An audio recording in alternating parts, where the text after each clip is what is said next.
Conexión Global RD surge como respuesta a la demanda de una sociedad empoderada que pide información efectiva, objetiva y veraz del acontecer local y mundial.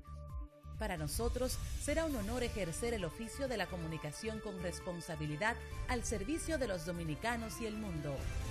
Con ustedes sus conductores, Manuel Escalante, Olivier Jiminián y Víctor Tineo. Usted está viendo Conexión Global RD.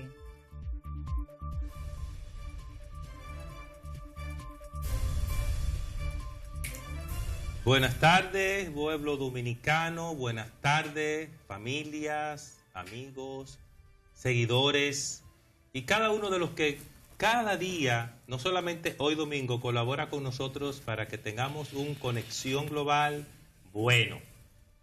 Agradecemos mucho el apoyo que nos dan por las redes, las recomendaciones que nos mandan por nuestro WhatsApp, los que nos conocen. Y sobre todo agradecemos el hecho de que estén pendientes de ese número de teléfono que se pone siempre en pantalla para que ustedes puedan llamar, opinar, sugerir y hacer la crítica que usted entienda. Vamos a sacarle el jugo a la democracia. Ese es un programa participativo, es una tribuna democrática donde el único límite es no violentar la ley y garantizar la paz. Porque recuerde que sin paz no hay estabilidad en ningún sentido y no la podemos comprometer. Hoy, como cada domingo, cuento con la asistencia y compañía de dos grandes líderes de la comunicación nacional, socios, amigos y hermanos. Víctor Tineo. Víctor, ¿cómo estás? Saludos, Manuel. Buenas tardes, Oliver. Buenas tardes. Bueno, muy buenas tardes también a nuestros amigos y amigas de Conexión Global RD. Aquí de nuevo con ustedes para durante este espacio de tiempo conversar los temas más importantes del acontecer nacional e internacional. Así que no se muevan. Olivier Jiminián, el hijo de don Luis. Buenas tardes una vez más. Manuel, ¿cómo estás? Víctor. Muy bien. Placer verlos una vez más, compañeros, y a todos ustedes, nuestros televidentes. Conexión Global RD, con todo el cariño, el amor y las investigaciones que tratamos de llevarles a ustedes las mejores informaciones. En este domingo que usted esté en su casa tranquilo, descansando, y eso es lo que le vamos a llevar. Más tranquilidad, pero informativa, nutritiva, para que usted se lleve algo los domingos y nos tenga muy de cerca. Conéctese con nosotros, que hoy vamos a tener un contenido de calidad, como siempre lo tenemos. Como siempre. Y vamos de una vez entonces con las informaciones. Esta semana hubo muchas informaciones y muchas cosas importantes, Escalante. Bien, comencemos analizando la puesta en, vamos a decir, en presentación del compañero peledeísta Temístocles Montaz. Espérate, que Escalante, lanzamiento. Un lanzamiento. Espérate, fue un lanzamiento lo que hizo una Temor. actividad multitudinaria al estilo Temístocles Montaz. Y yo creo que hay que analizar un poco qué pudiera estar pasando a lo interno del PLD con esta nueva candidatura que se veía venir. Víctor, ¿qué opinas? Así es. El Partido de la Liberación Dominicana ya hace un tiempo, dentro del escenario político nacional, que vienen presentándose posibles precandidatos a la presidencia de la República. No hace mucho tiempo hubo una reunión con el presidente de la República, Danilo Medina, y los aspirantes, varios de los aspirantes, y en esa reunión, de acuerdo a lo que ha salido, se sugirió que salieran al ruedo político a hacer su campaña. A partir de ahí salió Francisco Domínguez Brito, Carlos Amarante Baret, Reinaldo Pared Pérez y ahora Temístocles Montaz. Andrés Navarro, que está en una fase todavía exploratoria, de acuerdo a lo que él ha manifestado, y definitivamente que esa organización política tiene por delante un reto importante. Se quedó también el expresidente Leonel Fernández, que está también participando, tratando de ser el candidato del Partido de la Liberación Dominicana. Y que en honor a la verdad, todas las encuestas lo ponen como puntero, y es normal. ¿A quién ponen como puntero? Leonel Fernández. Leonel Fernández, como está dentro puntero. de esos candidatos, señores, son 3 veces presidente, líder de un partido mayoritario, y definitivamente Leonel Fernández tiene un carisma que hay que reconocérselo. Oye, el PLD tiene 2 grandes líderes, Leonel Fernández y Danilo Medina. Para que no crean que estamos estableciendo algún tipo de parámetro. Lo repito al revés, Danilo Medina, Leonel Fernández. Todo lo demás son el cuello de esas dos cabezas que hay que convertirla en una. Olivier, ¿qué te llamó la atención del discurso de Temístocle Montá a propósito de su lanzamiento? Bueno, el discurso de Temo yo en detalle no lo pude escuchar. Recuerden que el lanzamiento fue muy cerca esta mañana. Estaba chequeando las redes sociales a ver si veía videos de lo que ya están saliendo, pero no pude ver en detalle el discurso. Lo que sí vi fue muchas imágenes del evento en sí, como el Palacio de los Deportes, una vez más, uno de los viejos robles del PLD, uno de los fundadores del PLD, ustedes me corregirán, Temo Montaz, llenó el Palacio de los Deportes, Víctor y Manuel. Y vemos cómo todavía siguen los candidatos del PLD teniendo fuerza, teniendo músculo político a la hora de hacer actividades multitudinarias. Las imágenes están ahí. Temo Montaz, como dije, es uno de los fundadores del PLD, un viejo roble en el partido.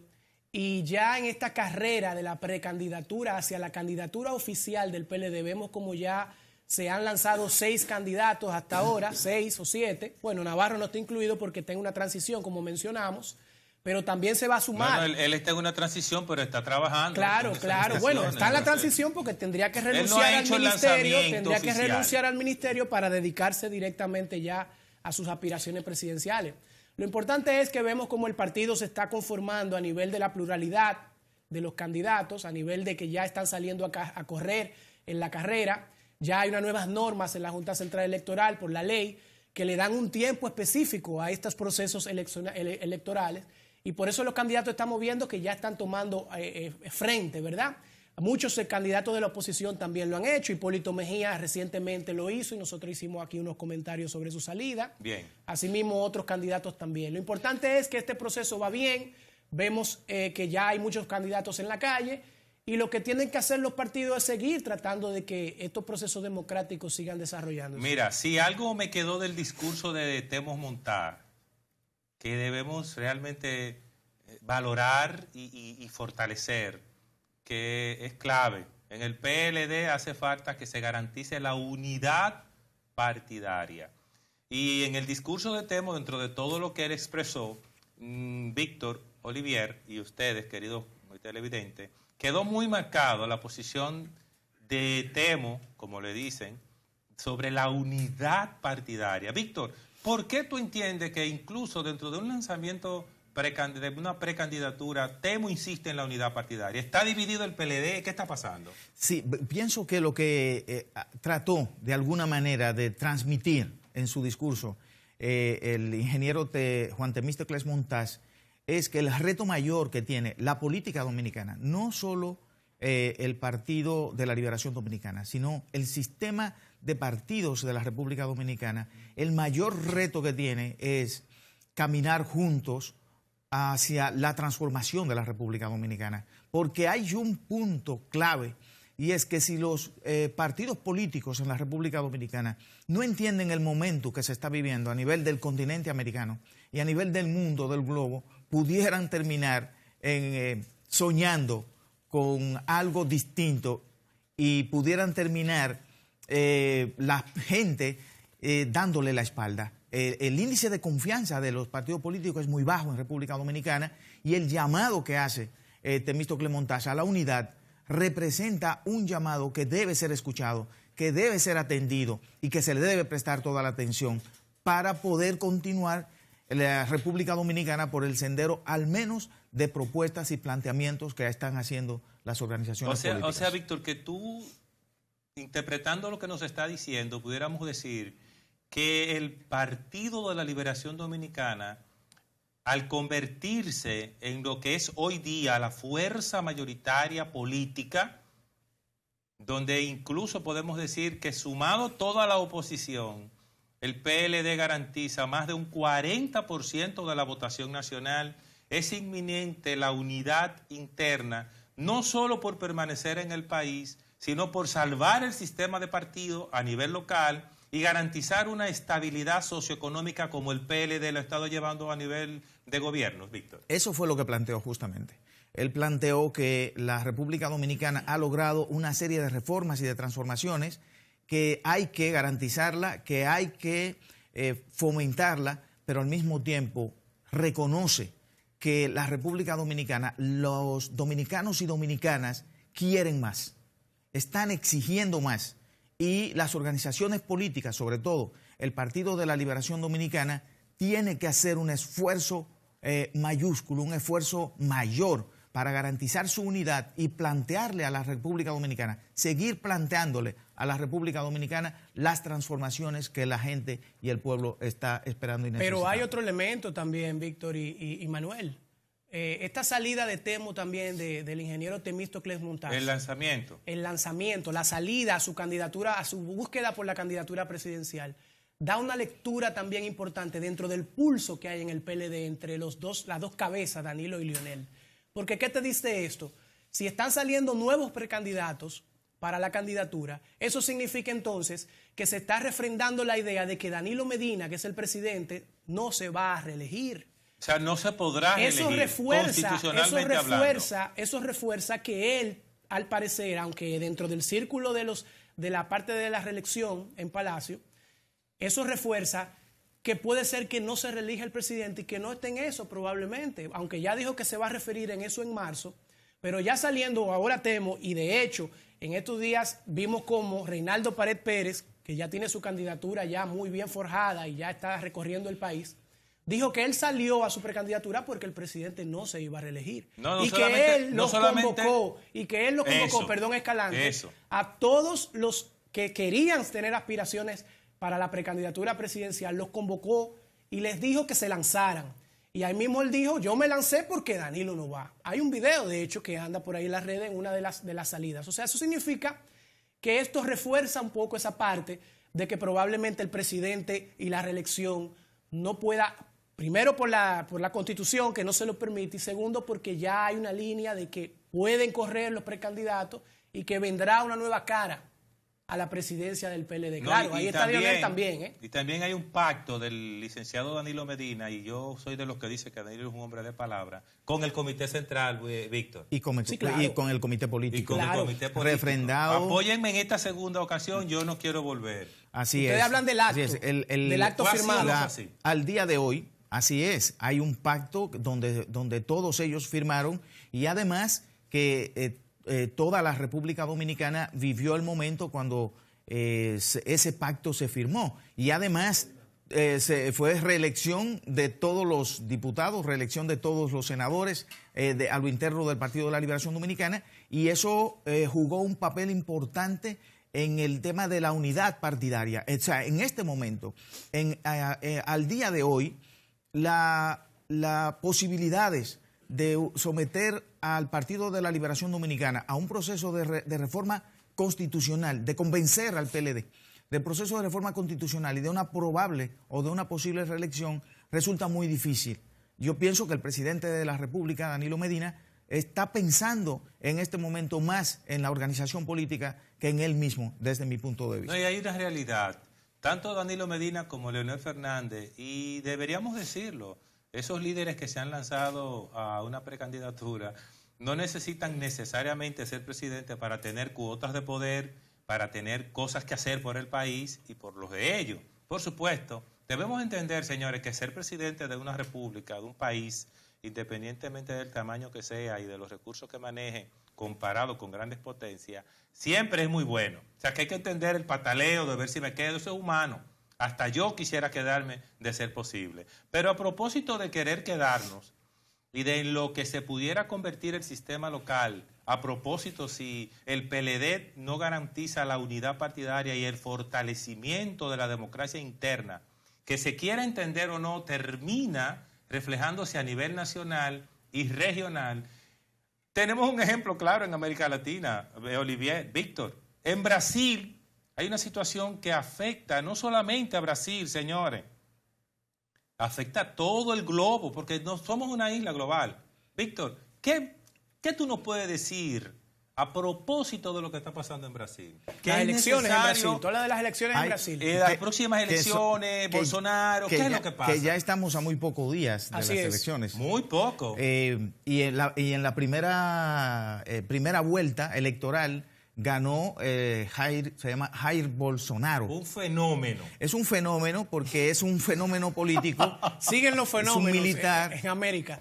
República Dominicana, abre los ojos, América Latina está desatando fenómenos. Y no en el mejor sentido de la palabra. Y un además, ex militar, y estamos hablando de que Brasil es la potencia más importante de América Latina. Claro. Y es una potencia que influyó muchísimo en los últimos procesos de cambios que se generaron en América Latina. República Dominicana lo vivió. República Dominicana tuvo una relación muy estrecha con el expresidente Luis Ignacio Lula da Silva, luego con la expresidenta Dilma Rousseff, y fue un momento para América Latina de crecimiento.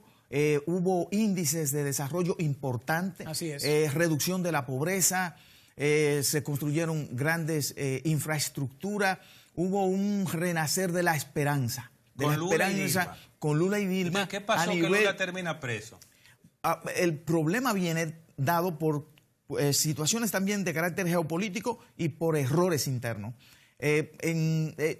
Se pusieron a trabajar el tema de montar los Juegos Olímpicos y de montar los Juegos, el Mundial de Fútbol en Brasil. Resultó muy costoso, pero además vino el problema geopolítico internacional, que fue la caída de los precios de las materias primas, de los productos de exportación de Brasil, y eso redujo la entrada de recursos y de divisas a Brasil, y eso generó una crisis económica, y la crisis económica por lo general van de la mano con la crisis política, y en Brasil tenía mayoría en el poder la oposición política, y resulta que sin tener una prueba de corrupción de la expresidenta Dilma Rousseff, decidieron en el Congreso de la República llevarla a un impeachment.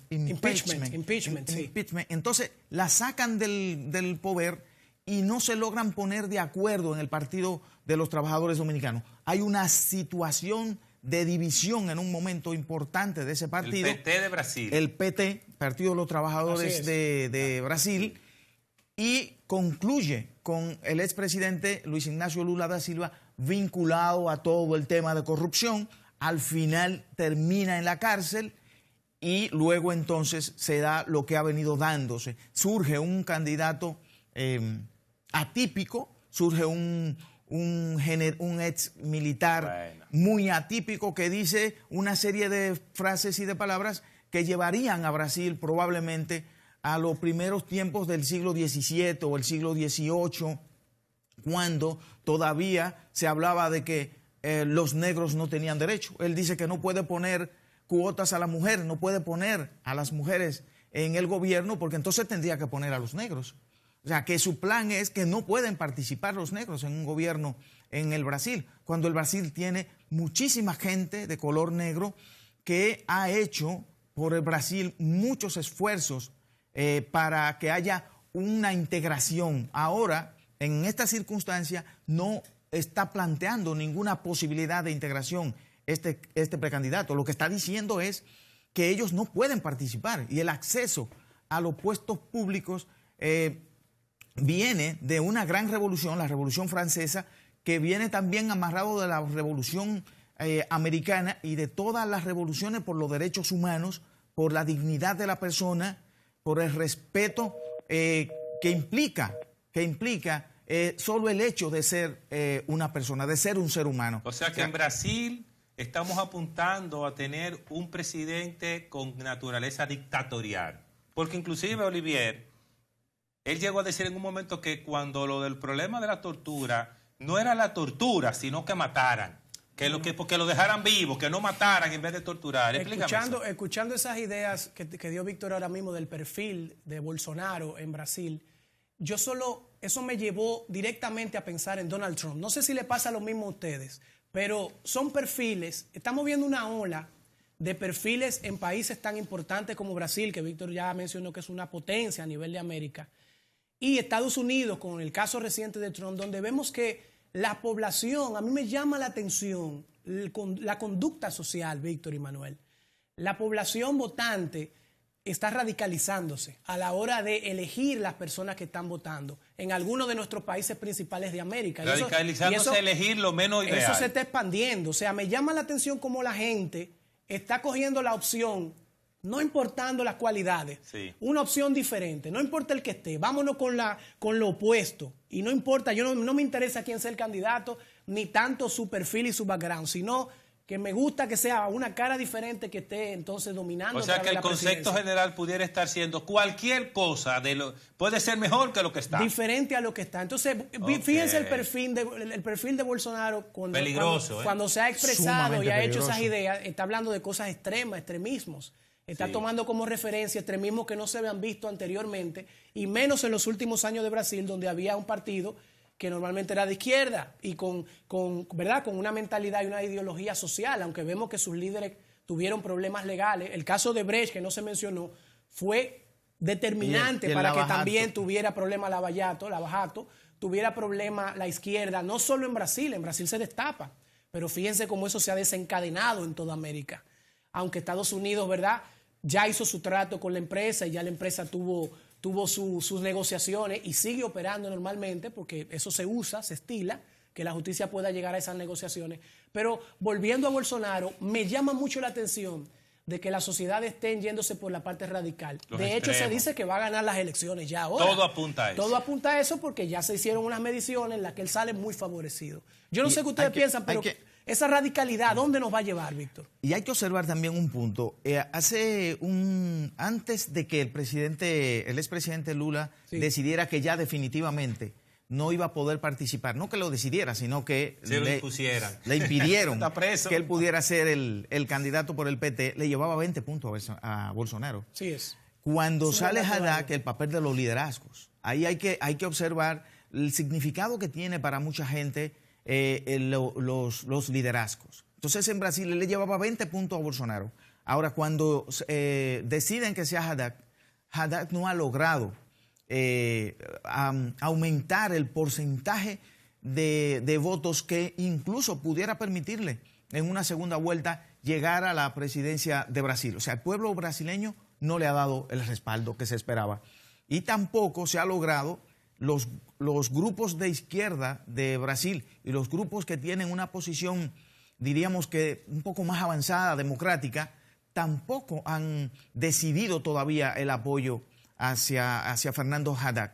Lo que es un mensaje también de la incapacidad que tiene la clase política en este continente de ponerse de acuerdo y mirar el peligro y el riesgo cuando está en pequeño, cuando está naciendo. Porque la verdad es que si una persona con el pensamiento que tiene el señor Bolsonaro llegara a la presidencia de Brasil, para América Latina sería un golpe muy duro, porque América Latina en este momento no está en un buen momento a nivel mundial, está en muy mal momento a nivel global. Y teniendo presidentes con estas características y estas condiciones, continuaría América Latina perdiendo peldaños en la escena internacional. Queremos señalar que el peligro de Bolsonaro no es que sea ex militar, porque nosotros sabemos, y ustedes también, que hay ex militares con criterio. Claro. Bueno, nosotros lo tuvimos aquí. Así hay que hablar la historia tamaño y la Revolución de Abril del 65 fue dirigida por jóvenes militares con una visión extraordinaria de país. Es. El problema de Bolsonaro es que es racista, antinegro, es homofóbico, antihomosexuales, es misógino porque es antimujer y tiene un carácter de dictador. Entonces, ¿qué debemos nosotros aprender? Porque déjeme decirle, América es una. Y lo que esté pasando en nuestros vecinos, como dice el argot popular, cuando vea la barba de tu vecino cortar, pon la tuya en remojo. O sea, eso no puede simplemente pasar porque es Brasil. Todo lo que pasa en Brasil repercute en América Latina completa. Y nosotros tenemos que hacer un llamado a nuestra clase política a evitar eso. Porque en Brasil es Bolsonaro, pero toda América Latina tiene su Bolsonaro. Quizá menos dictador, quizás más flexible en otras áreas, pero con una tendencia a gobernar para sí y en contra del pueblo. quiero señalar lo siguiente. Las crisis tienen que ser oportunidades para mejorar, no para empeorar. Así debe verse, sí. Ver la crisis como oportunidad, no retroceso. No retroceso. Y República Dominicana, que es nuestro país y a quien le estamos hablando, tiene que reaccionar a eso. Nosotros no podemos votar por votar. Quiero decir algo que lo voy a decir de la mejor forma posible. ¿Qué sí me gusta del fenómeno Bolsonaro? Que el pueblo votó en contra. ¿Por qué? En el buen sentido de la palabra, lo voy a arreglar. Porque el voto, querido pueblo, ese voto que tú tienes es tu poder. Qué pena, y es a donde debemos apuntar, a que el fenómeno Bolsonaro no se repita en ninguna parte, no solamente de América Latina, sino en ninguna parte del mundo. Tu voto es poder. Mira cómo en Brasil lo han elegido y no hay nada que hacer. Está ganando. Está siendo puntero con un voto individual convertido en millones. ¿Qué quiero decirte con eso? Que tú tienes que señalar, analizar, que tú tienes una oportunidad en República Dominicana cada 4 años de votar y que elegir no votar no es tu mejor opción. No, es votar y votar consciente, porque el poder te lo da la democracia cada 4 años. Qué pena que tú no lo valores. Ahora, votemos bien, elijamos lo correcto, no votemos irracionalmente. Y yo, para terminar el primer bloque, a menos que mis compañeros quieran agregar algo a propósito de este fenómeno de América Latina y el mundo, porque en Estados Unidos tenemos nuestro fenómeno, que no vamos a tocar ahora, quiero decir que no hay nada más irracional que un pueblo harto. De hecho, dentro de las personas que votaron por Bolsonaro, abiertamente había una de esas señoras de mucho renombre que decía, yo prefiero un dictador a un corrupto. Oiga bien, a dónde la corrupción, la administración egocéntrica lleva a los pueblos. Eso es lo bueno que tiene este fenómeno, que el pueblo está empoderado, aunque esté tomando una decisión equivocada. Radicales. Que no queremos para República Dominicana. Sí, así y ahí es que entra entonces el papel fundamental de los liderazgos políticos, de los partidos políticos. La democracia no se ejerce desde una oficina exclusivamente, ni tampoco se ejerce sin que haya una conexión con el pueblo, una conexión como conexión global, ¿verdad? Una conexión con el pueblo, y la conexión con el pueblo se da cuando sabemos cuáles son sus problemas y le tenemos proyectos de soluciones, cuando hacemos asamblea en los barrios para conocer qué piensan, cuando no solo el presidente debe hacer la visita sorpresa, sino todos los ministros deben ir a resolver los problemas de la gente, que la gente entienda que por lo menos se hace un esfuerzo, y además que actuar siempre de cara al sol, sabiendo que de donde están debe ser una casita de cristal, que siempre la transparencia sea el elemento clave, porque eso es lo que a la gente lo irrita, claro, y lo frustra. Por eso el índice de confianza que hay en la democracia es muy bajo. Y si hay un índice de confianza bajo en la democracia, lo que representa en esa organización. Entonces vienen los radicalismos sociales. Así es. Por esa atipicidad, ¿verdad? Por ese problema de que no hay un vínculo entre las personas que nos gobiernan, entre las personas que nos administran, que deben estar ahí como administradores, no como una posesión propia, ¿verdad? Que es lo que, no lo digo ahora, sino que hemos visto que se estila. El fenómeno. Se estila, sí. No ahora, sino en todos los gobiernos anteriores. Entonces, esa desvinculación social es lo que al final lleva a la gente a una animadversión contra los políticos. Y de hecho, ahora mismo usted menciona la palabra político o política en una universidad pública o privada, y los jóvenes de una vez reaccionan con rechazo. Eso lo podemos ver. Y fíjense que las elecciones del 2020 se dice que van a tener 700,000 nuevos jóvenes que van a participar como nuevos votantes. Entonces, ¿cómo tú le llegas a esa mayoría joven cuando hay una animadversión contra la política? Buscando esa integración, ese vínculo, ¿verdad? Esa confianza, demostrándole que tú lo puedes escuchar y que tú puedes anotar y saber cuáles son sus reclamos. Y tú dar propuestas. El discurso tiene que ser propositivo en todos los partidos, señores. Si tú no das propuestas a lo que la gente está demandando y solo tú dices que tú quieres llegar y que tú vas a resolver cuando tú llegues, ¿qué va a pasar? Y entender que no es necesario tener tanto dinero. Por favor, tantos millones de dólares. Porque ni siquiera tu bisnieto, tu tataranieto lo van a consumir.